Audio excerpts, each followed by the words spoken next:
అందరికీ నమస్తే. నేను రవికుమార్ కావలి, మీ బిత్తిరి సత్తి. అయితే ఈ మధ్యన ఒక వీడియో వైరల్ చేస్తున్నారు. సో అందులో వాస్తవం ఏమీ లేదు.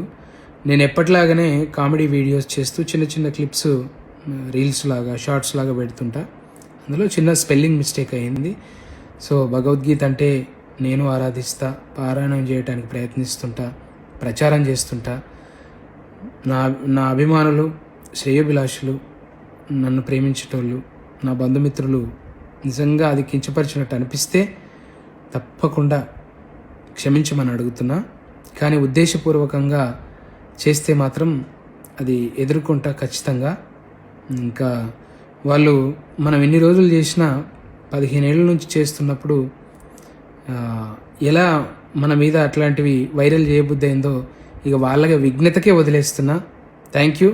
ఎప్పుడూ మిమ్మల్ని నవ్వించడానికి, మిమ్మల్ని హ్యాపీగా ఉంచడానికి నేను వీడియోలు తీస్తుంటాను. Thank you so much.